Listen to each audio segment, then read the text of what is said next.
11th पे चलते हैं। विच of the following is an example of an inherent risk in audit? Okay, just a second. हम बात कर रहे हैं इनमें से कौन सा एक एग्जाम्पल है जो इनहेरेंट रिस्क इन ऑडिट के बारे में बात करता है?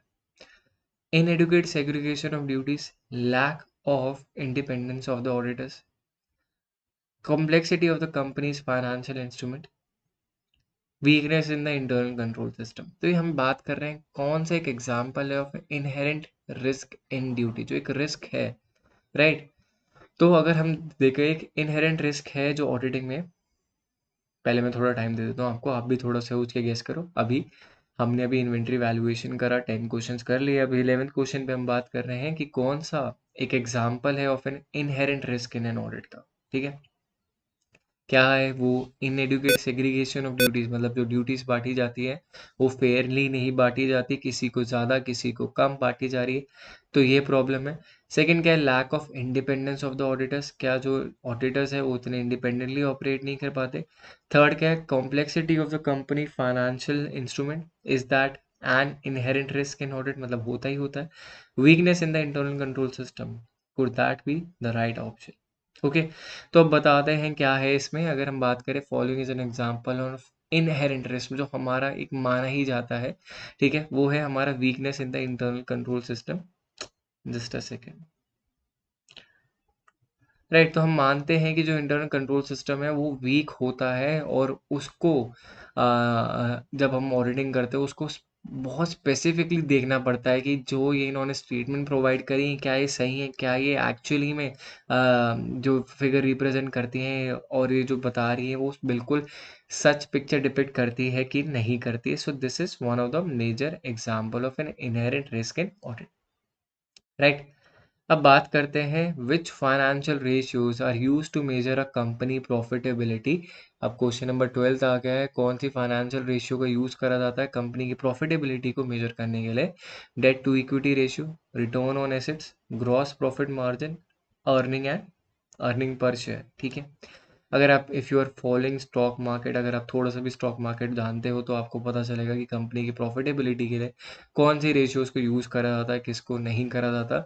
You can easily figure this question as well, कोई ज़्यादा डिफिकल्ट नहीं है, बट या आपको थोड़ा सोचना पड़ेगा, तभी मैं थोड़ा टाइम भी दे रहा हूँ, आप अपनी एंड पे सोचो क्या होगा इसका सही answer, and then I will tell you what is the correct answer for this question, right?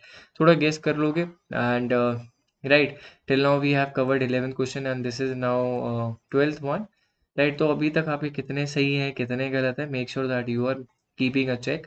और towards the end of video जब 20 क्वेश्चन हो जाए तो आपको कमेंट सेक्शन में बताना है कि आपके एग्जैक्टली कितने सही हुए थे, ठीक है?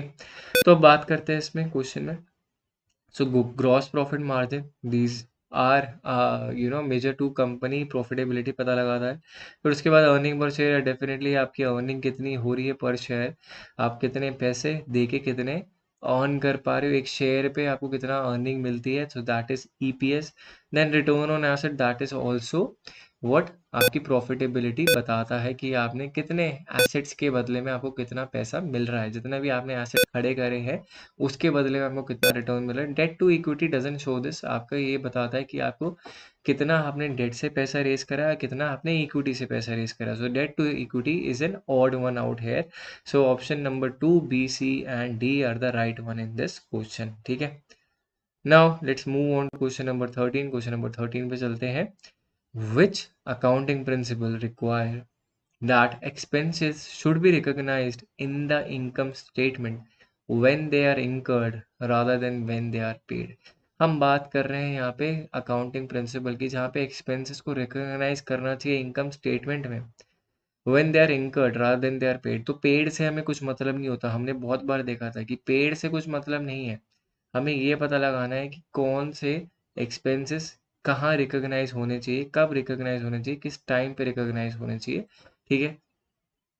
इसको मैंने बहुत डिटेल में पढ़ाया है तो 2 वीडियोस में, अगर आपने नहीं अभी तक ये कंसेप्ट रिवाइज नहीं करे और ये स्टिल क्वेश्चन में डाउट लग रहा है आपको, तो definitely you have to go and watch those video, right? उनका भी लिंक मिल जाएगा आपको, राइट? तो और अगर लिंक ना मिले तो you can easily go and search our Talent Blazer YouTube channel, right? वहीं पे है, वहीं पे अवेलेबल है, so that is not an big issue. But अगर ये क्वेश्चन अभी भी आपको थोड़ा ट्रिकी लग रहा है याद करने में प्रॉब्लम हो रही है that what could be the right answer according to like this one. और इसी से अकाउंटिंग प्रिंसिपल एंड कन्वेंशन से ना ऐसे ही ट्रिक क्वेश्चन आते हैं, अंदर की स्टेटमेंट से क्वेश्चन पूछे जाते हैं where they can pick you and get your you get you wrong, basically make you wrong, right? तो अगर हम बात करें कौन सा अकाउंटिंग प्रिंसिपल है जो कहता है कि एक्सपेंसेस को रिकॉग्नाइज करना चाहिए in income statement when they are income rather than paid, that is your matching principle. जब हम मैचिंग प्रिंसिपल की बात करते हैं, एक्सपेंसेस की बात करें, रेवेन्यू की बात नहीं करें, रेवेन्यू की बात करें तो कहाँ पे बात करते हैं, रेवेन्यू रिकॉग्निशन प्रिंसिपल में, कि रेवेन्यू को रिकॉग्नाइज करना है और जो एक्सपेंसेस इंकर्ड हुए हैं उस रेवेन्यू को ऑन करने में वो मैचिंग प्रिंसिपल में आते हैं, ठीक है। ऑन रेवेन्यू को अर्न करने के लिए किन एक्सपेंसेस को इनकम करा गया है वो हमारे मैचिंग प्रिंसिपल में आते हैं। Okay, so this is what the basic concept is. Concept wise ये है। Okay, so this is the right answer for your question number 13। I hope everyone who has watched the video got this one right, इसमें कोई गलती किसी ने ना करी हो, ठीक है। Now let's move on to the next question. Question number 14 पे मूव करते हैं। Which of the following is an example of an internal control procedure to prevent and detect fraud in a company's cash handling process? ठीक है, तो अब यहाँ पे एक बात पूछी गई है कि क्या एक ऐसा एग्जाम्पल होगा जहाँ पे इंटरनल कंट्रोल की हम बात कर रहे हैं। We are not talking about external control, external audit या कुछ ऐसा नहीं बोल रहे। We are strictly talking about internal control to prevent and detect fraud in a company's cash handling process, ठीक है। तो क्या हो सकता है, it could be reconciling bank statement, it could be posting transaction to the journal ledger, or it could be auditing financial statement, और it could be managing employee training, right. तो इसमें से आपको बताना है कि कौन सा एक एग्जांपल होगा जिसमें इंटरनल कंट्रोल प्रोसीजर जिसे आप प्रिवेंट कर सको और डिटेक्ट करो fraud in companies cash handling process, ठीक है। बैंक स्टेटमेंट रिकनसाइल कर लो, posting transaction to the general ledger, auditing financial statement, managing employee training, ठीक है। अब बात करते हैं कि करके इनके पॉइंट्स में। देखो, posting transaction to the general ledger आपने लेजर में पोस्ट करा है। लेजर में बहुत सारी चीज़ें पोस्ट होती हैं। एक एंटिटी के लिए बहुत एंट्रीज होती हैं। We are not talking about the counting example that we use to solve in our 11th 12th और इन आर ग्रेजुएशन। वहाँ पे तो अकाउंटिंग जो प्रिपरेशन होती है that is for a limited time, probably a month or so, ठीक है, उससे ज़्यादा नहीं होती। But while we are talking about an year or may be multiple years, आप बाकी सारी ट्रांजेक्शन जर्नल लेजर में कितना पोस्ट कर करके देखते रहोगे। रिकनसाइल करना भी bank statement, that is also a difficult task. अगर आप सब देखना चाहते हो तो best thing is to make sure that you audit financial statement. जब आप ऑडिट करोगे financial statement, you will able to know कि कहाँ पे एक्चुअली में कहाँ पैसा जा रहा है, कहाँ पे फ्रॉड हो रहा है।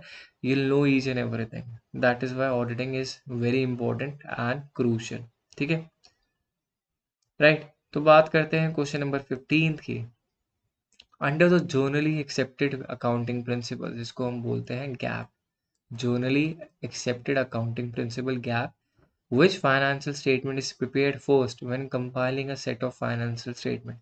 See, this is how they actually set a tricky question. देखो यहाँ पे हमें पता है फाइनेंशियल स्टेटमेंट क्या होती है, इनकम स्टेटमेंट होती है, बैलेंस शीट होती है, स्टेटमेंट ऑफ कैश फ्लो होती है, statement of changes in equity doesn't make sense. But आपसे ये पूछ नहीं रहा कि कौन कौन सी फाइनेंशियल स्टेटमेंट है, उसे पता है, आपको पता है।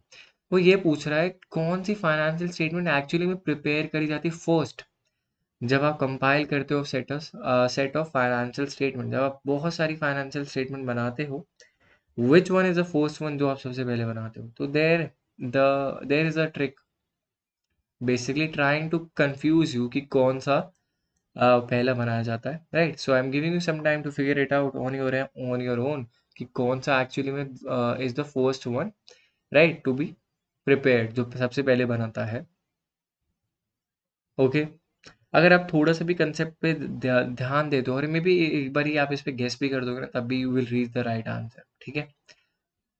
Okay, so right answer for this question is income statement. सबसे पहले हमेशा इनकम स्टेटमेंट बनती है। आपने देखा ट्रायल बैलेंस होते हैं, फिर इनकम स्टेटमेंट बनती है, इनकम स्टेटमेंट के बाद हम बैलेंस शीट बनाते हैं, फिर कैश फ्लो, सब के सब बनती है। Okay, so these are under the general account accepted accounting principle. सबसे पहला इनकम स्टेटमेंट ही बनेगा। Okay, now let's move on to question number 16। 15 तक हो गया है। When calculating the net income of a corporation, which of the following expense are deducted from the gross income. ठीक है, हम बात कर रहे हैं यहाँ पे ग्रॉस इनकम की। ग्रॉस इनकम और नेट इनकम में डिफरेंस होता है, राइट। तो यहाँ पे हमें ग्रॉस से नेट इनकम तक पहुँचना है, तो एक्चुअली में नेट इनकम और इन्होंने एक और हिंट दे रखा है कि ग्रॉस इनकम से कुछ लेस डिडक्ट होता है, तब जाके आपका क्या आता है, नेट इनकम आता है। So there they have given you hint. If you are very unprepared तो एक तरीके से हिंट है, but if you are prepared you know that gross में से कुछ माइनस होगा तभी तो नेट आएगा। And even logically, right, gross में से कुछ माइनस होगा तभी तो नेट आएगा। तो वी आर टॉकिंग अबाउट कि when calculating the net income of a corporation, which of the following expense are deducted from gross income? Gross income से क्या क्या डिडक्ट हो सकता है? Your depreciation expense, can it be deducted or not? Your dividend paid to shareholder, dividend क्या expense क्या होता है, ये आता भी है क्या इनकम स्टेटमेंट में या फिर सीधा बैलेंस शीट में दिखाया जाता है? इंटरेस्ट के एक्सपेंसेस, इसको ग्रॉस इनकम से डाउन करते हैं या फिर ये हमारा पीएनएल में ही दिखाया जाता है? Amortization expenses, either these are also considered a part of the expenses that have to be deducted from gross income और पीएनएल में आता है। सो हमारे इनडायरेक्ट एक्सपेंसेस, राइट। तो direct expenses and indirect expenses में you have to figure it out कि कौन सा डायरेक्ट एक्सपेंस है जिसको हमें लेस करके हम नेट पे आते हैं, या फिर हमारे इनडायरेक्ट एक्सपेंसेस हैं इसमें से। Okay, right. So I think I have given you enough time to figure out the right answer for this question. तो right answer है हमारा डेप्रिसिएशन। डेप्रिसिएशन एक्सपेंस जो होता है, हम डेप्रिसिएशन हर साल कैलकुलेट करते हैं ऑन आर एसेट, बिकॉज हम हिस्टोरिकली अपनी बुक वैल्यू पे दिखाते रहते हैं अपने एसेट्स को, बट उनकी कुछ ना कुछ वैल्यू एक्चुअली में डिप्रिशिएट होती, गिरती रहती है, मार्केट की उतनी स्टेबल नहीं रहती, because they are being used rhetorically, use होते हैं, नहीं भी होते हैं तो still they are being getting depreciated एक तरीके से, they won't function that long enough, right? Let's suppose if you buy something new and if you are having something for an year now, so a new one will be actually outlasting your product in majority of cases. Not saying it will 100% last you longer, but in majority of cases a new product will definitely last longer than a older one, or something which is being consistently being used in production. ठीक है, right. So now let's move on to question number 17। 16 questions कर लिए हैं, अब बात करते हैं question number 17 की। In the context of auditing, what is the primary purpose of audit procedure? मतलब ऑडिट प्रोसीजर का पर्पस ही क्या है, वही आपसे क्वेश्चन पूछ लिया। To identify errors and in and irregularities in financial statement, option number A. To ensure that all transaction are recording in the accounting system, so is that the primary purpose? आपको ये primary word पे focus जरूर करना है कि we are talking about primary purpose only. Third क्या है? To express an opinion on the fairness of financial statement, is that the primary purpose? You have to think about it. To establish the internal control system of the audited entity, is that another primary purpose of audit procedure? Okay, चार option है, you have to pick the right one. आपको बताना है कौन सा right one होगा इसमें। Okay,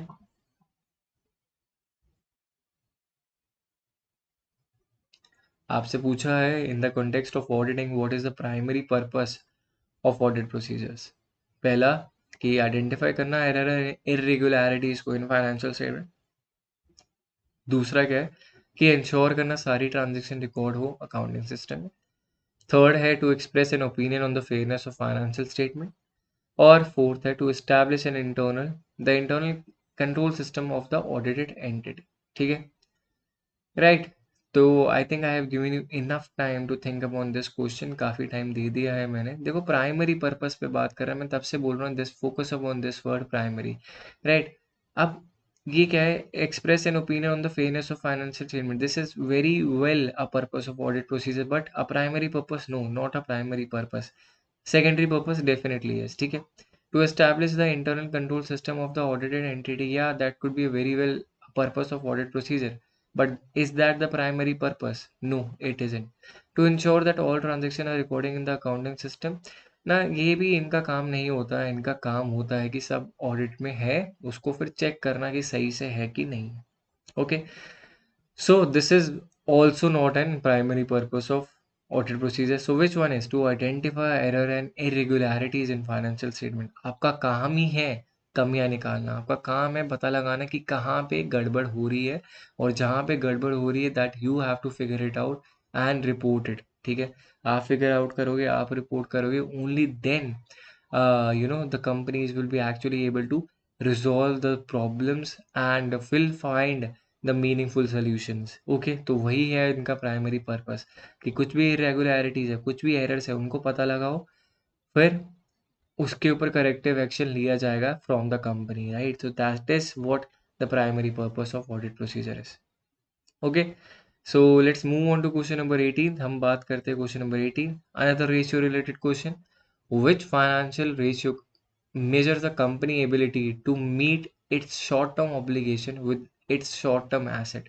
बात क्या कह रहे हैं, एक फाइनेंशियल रेशियो के बारे में बात करिए, and this is a single solution question I guess। measures the company's ability to meet its short term obligation with its short term asset। मतलब जितने भी आपकी शॉर्ट टर्म लाइबिलिटीज है, उनको अपने आप शॉर्ट टर्म एसेट्स के थ्रू मीट कर सकते हो, मतलब एक अच्छी पोजीशन में हो, right. So this is what basically कौन सी रेशियो बताती है, आपसे क्वेश्चन में पूछा गया है।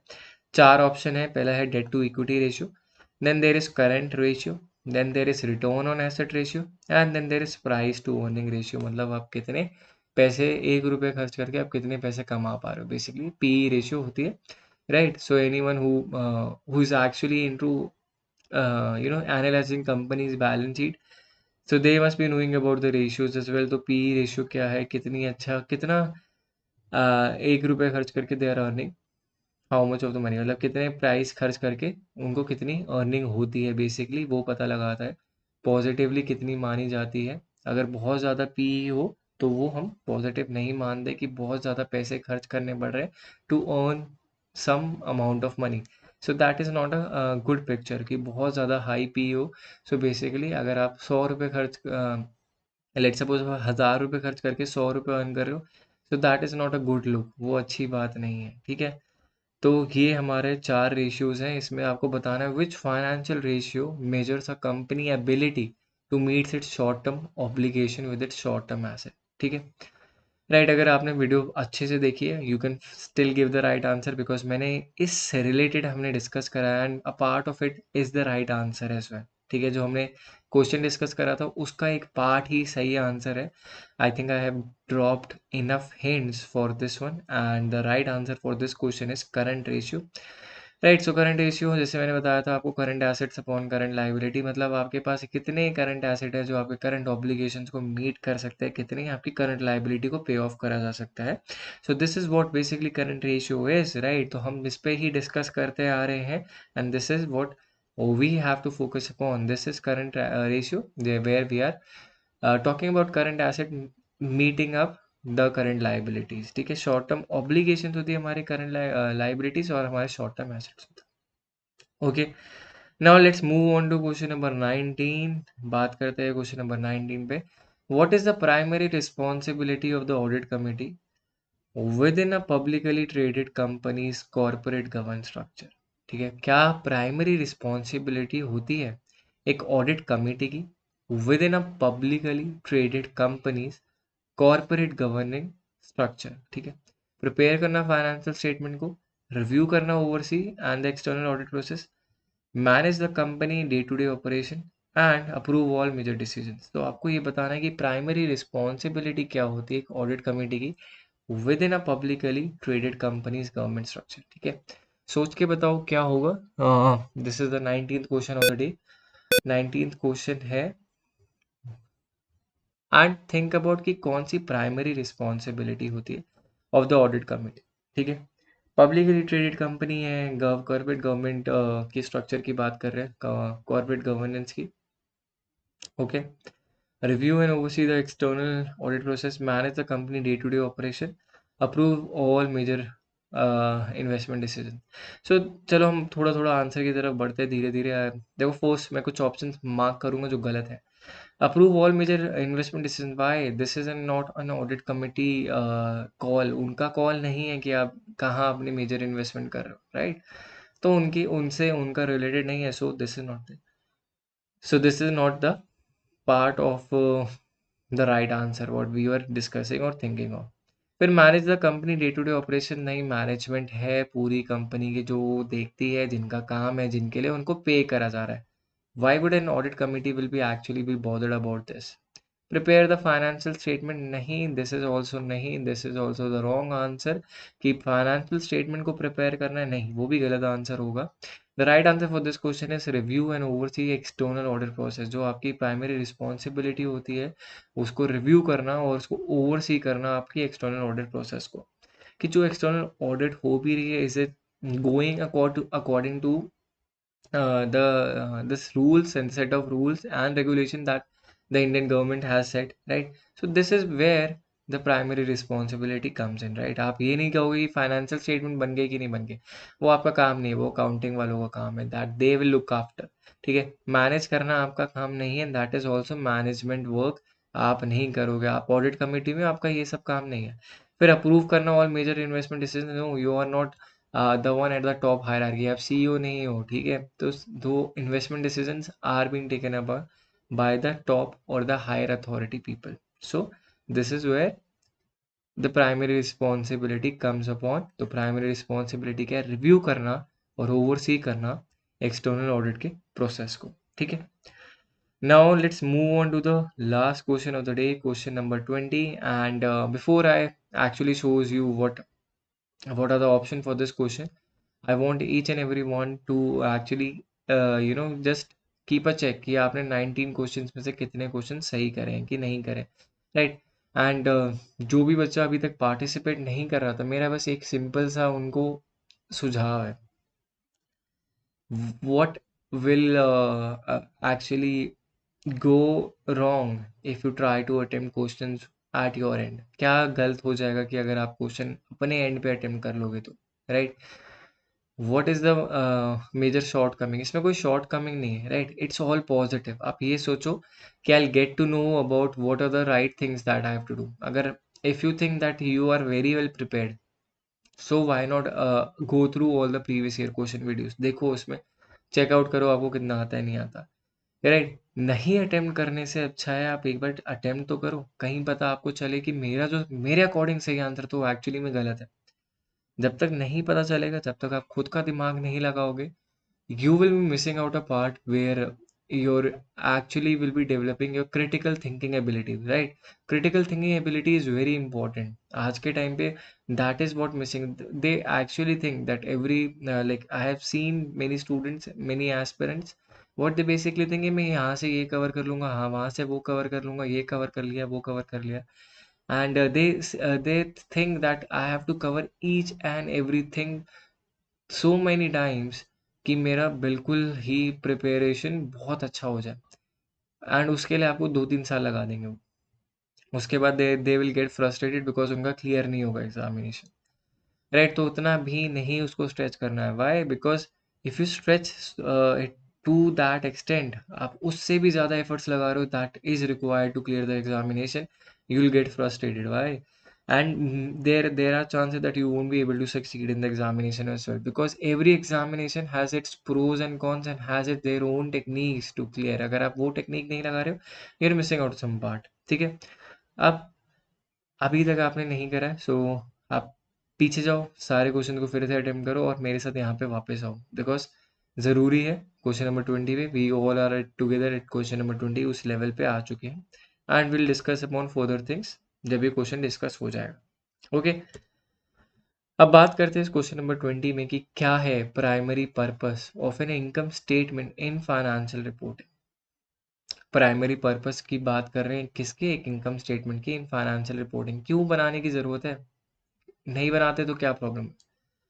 सो फर्स्ट पॉइंट क्या है? First option is to report a company financial position at a specific point in time. ठीक है, to provide information about the cash flows of a company, to show the revenue and expenses of a company over a period of time, to disclose a company long term asset and liability, right. So 4 option है, very easy and see through options, मतलब इतना deep भी नहीं सोचना पड़ेगा to get the right answer among these 4, right. But still I will give you some time, आप अपनी तरफ से फिगर आउट करने की कोशिश करो कि क्या सही ऑप्शन होगा इसमें, क्या सही आंसर होगा. तो आपको पता लगाना है अपनी एंड से कि what will be the right answer in this particular question.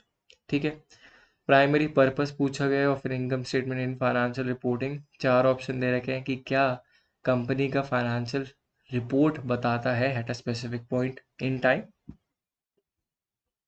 Company के कैश फ्लोज के बारे में बताता है, क्या ये रेवेन्यू एंड एक्सपेंसेस को दिखाता है of a company over a period of time, या ये डिस्क्लोज करता है कंपनी के long term asset and liabilities को। ठीक है, अब मैं वही टेक्निक यूज करूंगा, पहले एलिमिनेट करूंगा कौन कौन से गलत answer.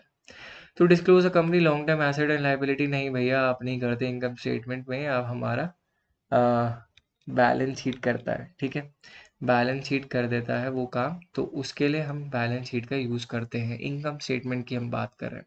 To show the revenue and expenses of a company over a period of time, कह सकते हो over a period of time, but नहीं, it has to be very specific, not on an over a period of time. तो तब भी हम एक बारी को इस ऑप्शन को कंसिडर कर सकते हैं। ठीक है, अब मूव करते हैं ऑप्शन नंबर 2 पे, कि to provide information about the cash flows of a company. नहीं, कैश फ्लोज तो कैश फ्लो स्टेटमेंट बनाती, इनकम स्टेटमेंट नहीं बताती। To report a company financial position at a specific point of time, okay, या to show the revenue and expenses of a company over a period of time. ठीक है, so right answer according to me should be the option number C. Why? Because it shows revenue and expenses of a company over a period of time. Company का financial position सिर्फ income statement से नहीं पता लगता हमारा, सबसे ही पता लगता है balance sheet and right, P&L and specifically cash flow से भी। ठीक है, तो option number C would be the right answer, because यहाँ पे रेवेन्यू एंड एक्सपेंसेस की हम बात कर रहे हैं of a company over a period of time, right. So that actually brings us towards the end of the video. I hope आपने सबके सबने 20 क्वेश्चंस अटेम्प्ट करे हो, 20 क्वेश्चंस साथ में अटेम्प्ट करे हो, right. And okay, so one more important announcement, that I think majority of you must also be preparing for paper one as well, because paper one is also a formidable part of your examination। वो भी important है, उसके बिना paper बनता ही नहीं है, देना ही देना है। ठीक है, तो अगर if you want to prepare your paper one, आपको बिल्कुल भी clue नहीं है कहाँ से start करना है, so what we are doing at Talent Blazer, we are providing you free ebook on any unit, not only mathematical reasoning and aptitude, all unit 5, this one is unit paper 1 की सारी 10 on 10 units की हम आपको free ई book दे रहे हैं। So what you have to do is basically WhatsApp on this number 9873907600 and you can receive your ebook for free. बस message करना है and you can claim your free ebook, right. So this is a limited time offer and you have to be fast to claim this one। ठीक है, अब इससे बाद हम बात करते हैं। Okay, so thank you firstly, and I just want to know that how many of you calculated your marks। Comment में बताना, कमेंट सेक्शन में आपके कितना स्कोर है, right? So if your score is above 16 out of 20, then you are in the right direction। all you need to do is practice more mocks। अभी आप सही रास्ते पे हो। more बहुत सारे मॉक्स प्रैक्टिस करोगे तो आप सही और तरफ चले जाओगे, 16 को 20 या 18 19 में कन्वर्ट कर लोगे। उसके बाद अगर हम बात करें, if you are anywhere around 12 to 16, you need to cover your basics. कहाँ कहाँ गलती हुई है, तो बेसिक्स रिवाइज करने की बारी है। And if you are anywhere below, right, below 12, then what you have to do is, आपको पढ़ाई करनी है भाई बहुत ज़्यादा, उसके उसके बिना कुछ नहीं होगा। आपको हैव टू स्टार्ट स्टडिंग, उसके वो तो बहुत ज़रूरी है। ओके, ये सब काफ़ी ज़रूरी है, राइट। तो मैंने आपको बता दिया, अपना स्कोर ज़रूर टैली कर देना और इससे अंदाज़ा लगा लेना कि आपको कितनी तैयारी करने की ज़रूरत है। ठीक है, so if you like the video, please do click on the like button and subscribe to the channel, so that whenever I come up with the next video, you get notified for the same, and share this video with your friends so that they also get benefited by the content that we are making, right. Another major important announcement is that the Talent Blazer app is available on Google Play Store। The link for the same will be mentioned in description below, right। So that app is also free पे available है app, right। और इसको app को आप use कर सकते हो play store पे जाके, और डाउनलोड कर लो प्ले स्टोर पे, एंड उसके बाद ऐप में you can give a mock test for free, so that is also there. ठीक है, आपकी प्रिपरेशन में मॉक टेस्ट में आपके सोल्यूशन भी बहुत क्रिएटिवली दिए गए, ऐसा नहीं है कि सिंपल प्लेन सोल्यूशन दिए, जहाँ पे भी आपसे गलती हो रही है उसको बेटर बनाने की कोशिश करिए। ठीक है, सो मेक श्योर आप सब्सक्राइब करना ना भूलो, बेल आइकन दबा देना, so whenever I come up with videos on paper to commerce, you get notified for the same. Right. So thank you all for joining today. We will meet in the next video.